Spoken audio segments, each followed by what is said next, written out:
السلام علیکم، امید ہے آپ سب ٹھیک ٹھاک ہوں گے۔ آج میں آپ کے ساتھ ایک ٹاپک لے کے آیا ہوں اور وہ یہ ہے کہ کیسے اسٹاک ایکسچینج میں ہم لاس سے بچ سکتے ہیں۔ کیا وہ کام کیے جائیں جس کے ذریعے ہمیں لاس نہ ہو، اس حوالے سے بات کرنی ہے۔ تو میرے نزدیک پانچ چیزیں ہیں جن کو اگر بندہ دھیان میں رکھے تو جو چانسز ہیں لاس کے وہ بہت کم ہو جاتے ہیں، اور اوور آل آپ جو ہے نا پروفیٹیبلٹی جو ہے وہ اچیو کر لیتے ہیں۔ تو ایک ایک کر کے ہم ان 5 چیزوں کو دیکھتے ہیں۔ نمبر 1 کیا ہے، یا بلکہ نمبر 1 چھوڑیں، نمبر 5 سے شروع کرتے ہیں۔ نمبر 5 کیا ہے؟ نمبر 5 ہے ڈائیورسفیکیشن۔ ڈائیورسفیکیشن مطلب عام لفظوں میں اگر ڈائیورسفیکیشن کو بیان کروں تو وہ یہ ہے کہ آپ نے ساری جو آپ کی انویسٹمنٹ ہے اس سے آپ نے صرف ایک شیئر نہیں خرید لینا، ٹھیک ہے؟ یعنی کہ آپ نے مختلف پورٹ فولیو بنا لینا ہے کہ 30% جو ہے میں سیمنٹ میں لگاؤں گا، 30% جو ہے میں اسٹیل میں لگاؤں گا، اور 40% میں اس میں لگاؤں گا۔ یعنی کہ آپ کی جتنی بھی انویسٹمنٹ ہے، بے شک 1 لاکھ ہے، آپ اس کو ڈیوائڈ کر لیں 2 یا 3 میں، ٹھیک ہے؟ اور آپ اس طرح اپنی انویسٹمنٹ جو ہے وہ کریں۔ اس کو کہتے ہیں ڈائیورسفیکیشن، جس کو کہتے ہیں do not put all your eggs in one basket, ٹھیک ہے؟ یعنی کہ آپ نے اپنے جو رسک ہے اس کو آپ نے کور کیا ہے کہ اگر خدا نہ خواستہ ایسا ہو کہ ایک سیکٹر جو ہے وہ افیکٹ ہو تو آپ کی ساری انویسٹمنٹ جو ہے وہ افیکٹ نہ ہو جائے، ٹھیک ہے؟ تو پہلا کام آپ نے کرنا ہے کہ آپ نے اپنی انویسٹمنٹ جو ہے مختلف جگہوں پہ کرنی ہے۔ انویسٹمنٹ کی اماؤنٹ جتنی مرضی ہو، ایسا نہیں کہ آپ کی 50 لاکھ ہوگی تو آپ نے ڈائیورسیفائی کرنا ہے۔ 1 لاکھ ہے، 2 لاکھ ہے، آپ اس میں بھی آپ 2 لاکھ ہے تو آپ 1 لاکھ ایک میں لگا لیں، 1 لاکھ ایک میں لگا لیں، 70,000 ایک میں لگا لیں، 50,000 ایک میں لگا لیں، اور آپ 80,000 جو ہے وہ کسی اور میں سیکٹر میں لگا لیں۔ تو 5واں نمبر کام نمبر 5 پہ کیا ہے کہ آپ نے ڈائیورسیفیکیشن کرنی ہے، ٹھیک ہے؟ اب آتے ہیں نمبر 4 پہ۔ نمبر 4 پہ کیا کام ہے؟ نمبر 4 پہ جو کام ہے وہ ہے اسٹاپ لاس۔ جب بھی آپ شیئر بائی کریں، آپ کو پتہ ہونا چاہیے، جب آپ شیئر کو بائی کرتے ہیں تو ڈیفینیٹلی کچھ سوچ کے کرتے ہیں نا کہ یہ شیئر جو ہے وہ اوپر جائے گا اور اتنے پہ جائے گا تو میں بیچ دوں گا۔ لیکن یاد رکھیں کہ جب آپ شیئر کو خریدتے ہیں اور آپ کی سوچ ہوتی ہے کہ اوپر جائے گا اور مجھے پروفٹ ہوگا، تو آپ کے ذہن میں ایک یہ پلان بھی ہونا چاہیے کہ خدا نہ خواستہ اگر میرا یہ پلان کام نہ کیا، یعنی کہ جو میں سوچ رہا ہوں وہ نہ ہوا، تو پھر میں نے کیا کرنا ہے۔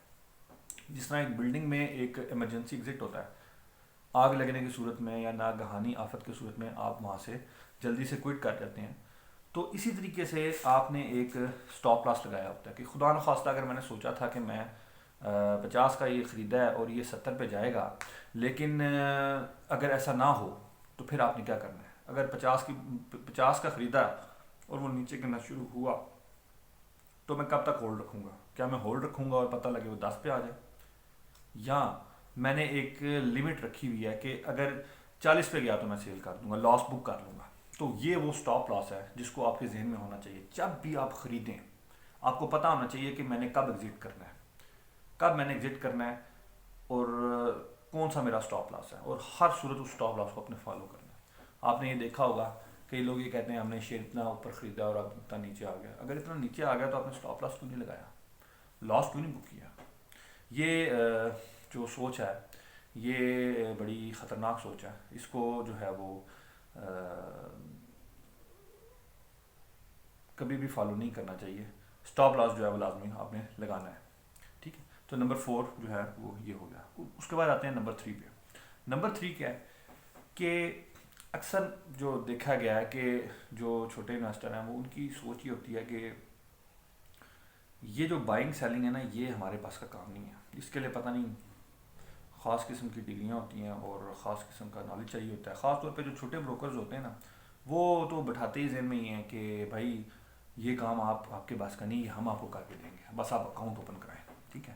اور ویسے بھی کون محنت کرے، لوگوں کی سوچ بھی ہوتی ہے کون محنت کرے، ہمیں بس بائی سیل کریں اور ہمیں پروفٹ ہو جائے۔ اور اس میں سونے پہ سہاگا ہوتا ہے جو فیس بک ہے، جو واٹس ایپ ہے، وہاں ہر ٹائم کچھ نہ کچھ چل رہا ہوتا ہے۔ اکثر لوگ جو بائنگ سیلنگ کرتے ہیں وہ دوسروں کے کہنے پہ کرتے ہیں۔ بائنگ سیلنگ جب بھی کرنی ہے وہ آپ نے خود کرنی ہے، آپ نے خود ورکنگ کرنی ہے، خود ورکنگ کر کے آپ نے بائنگ سیلنگ جو ہے وہ کرنی ہے۔ اور اس کا فائدہ کیا ہوتا ہے، آپ کو پتہ ہوتا ہے کہ آپ نے بائی کیوں کیا اور سیل کب کرنا ہے، اور اگر شیئر نیچے جا رہا ہے تو آپ کو پتہ ہوتا ہے کہ یار جو میں نے ورکنگ کی تھی وہ اب جو ہے وہ اپلیکیبل نہیں رہی، اب مجھے اسٹاپ لاس جو ہے وہ آ گیا ہوا ہے اور مجھے اب سیل کر دینا چاہیے، لاس بک کر دینا چاہیے۔ تو ہمیشہ آپ نے اپنی ورکنگ کرنی ہے، بائنگ سیلنگ جو ہے جو بھی آپ نے آئیڈینٹیفائی کیا وہ آپ نے خود کرنی ہے، کسی دوسرے نے آپ کے لیے نہیں کرنی، جو مرضی ہو جائے، اور کبھی بھی آپ نے اس پہ عمل جو ہے وہ نہیں کرنا۔ سٹے والے جو سٹاکس ہیں جو چل رہے ہوتے ہیں، میں کئی دفعہ نام لے چکا ہوں، جن میں آج کل بھی آ رہا ہوتا ہے جی فلاں شیئر جو ہے وہ لے لیں، ابھی اس میں ایسے ہونے لگا ہے ویسے ہونے لگا ہے، تو ان میں آپ نہیں جانا، لالچ نہیں کرنا، لالچ مار دے گی آپ کو۔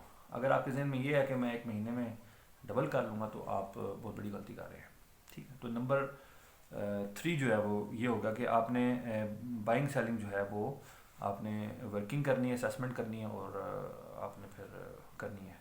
بائنگ سیلنگ کی اسیسمنٹ کیسے کرنی ہے وہ آپ نے خود سیکھنا ہے پھر، ٹھیک ہے۔ جہاں چاہ وہاں راہ، اگر آپ میں دل ہوگا تو آپ کو بہت سارے لوگ ایسے مل جائیں گے، کتابیں مل جائیں گی، ویڈیوز مل جائیں گی، یہاں سے آپ سیکھ سکتے ہیں، بہت سارے چینل جو ہیں وہ موجود ہیں۔ اس کے بعد آ جائیں نمبر 2 پہ۔ نمبر 2 پہ میرے بھائی ہمیشہ بلیو چپس جو ہے نا ان میں آپ نے انویسٹمنٹ کرنی ہے، ٹریڈنگ کرنی ہے، ٹھیک ہے۔ بلیو چپس کیا ہوتی ہیں، اس پہ میں ویڈیو بھی بنا چکا ہوں۔ بلیو چپس وہ ہوتی ہیں جو اچھی کمپنیز ہوتی ہیں نا، ان کو کہتے ہیں، جن کی ارننگ اچھی چل رہی ہے، جن کا کوئی ایشو نہیں آ رہا، اس طرح کی بہت ساری کمپنیز ہیں، آپ خود دیکھیں تو آپ کو پتہ ہوتا ہے، ٹھیک ہے۔ آپ میری وہ ویڈیو دیکھیں، آپ کو اس میں پتہ لگ جائے گا بلیو چپس سے میری مراد کیا ہے۔ بلیو چپس کی والی ویڈیو کا میں نیچے نا لنک بھی دے دوں گا، تاکہ آپ کو جس نے وہ ویڈیو دیکھنی ہو وہ ڈسکرپشن میں جا کے اس لنک پہ چلا جائے اور وہ ویڈیو جو ہے وہ دیکھ لے۔ اب آتے ہیں نمبر 1 پہ، جو موسٹ امپورٹنٹ تھنگ ہے، اور وہ کیا ہے کہ آپ نے ہمیشہ یا تو انویسٹمنٹ کرنی ہے، یا اگر آپ نے ٹریڈنگ کرنی بھی ہے تو شارٹ پیریڈ نہیں ہونا چاہیے، اس کا پیریڈ جو ہے وہ لمبا ہونا چاہیے، مہینہ 2 مہینہ 3 مہینہ، اتنا پیریڈ آپ کو کم سے کم رکھنا چاہیے۔ جو شارٹ پیریڈ پہ ٹریڈنگ کی جاتی ہے اس میں ہمیشہ لاس ہی ہوتا ہے، یہ بات آپ ہمیشہ یاد رکھیے گا، اوور آل آپ لاس میں ہی رہتے ہیں۔ لوگ آپ کو ملیں گے جو کہیں گے ہم نے بڑا کمایا، وہ جھوٹ ہوتا ہے۔ آپ نے اگر پروفٹ اچیو کرنا ہے تو یہاں تو آپ نے انویسٹمنٹ کرنی ہے، یہاں اگر ٹریڈنگ کرنی بھی ہے تو اس کا پیریڈ جو ہے وہ لمبا ہونا چاہیے۔ تو یہ وہ 5 چیزیں ہیں جو میں نے سیکھی ہیں، میں نے کہا آپ کے ساتھ شیئر کروں۔ اگر آپ ان 5 چیزوں پہ عمل کریں گے تو انشاءاللہ مجھے پوری امید ہے کہ آپ پروفٹیبلٹی جو ہے نا اس میں رہیں گے، آپ کو اوورآل لاس نہیں ہوگا۔ تو اگر ویڈیو اچھی لگی ہے تو لائک کر دیں، کوئی کویشچن ہے تو نیچے آپ کمنٹ کر دیں، میں آپ کے سوالوں کا جواب دینے کی کوشش کروں گا۔ اگلی ویڈیو تک کے لیے میری طرف سے خدا حافظ، فی امان اللہ۔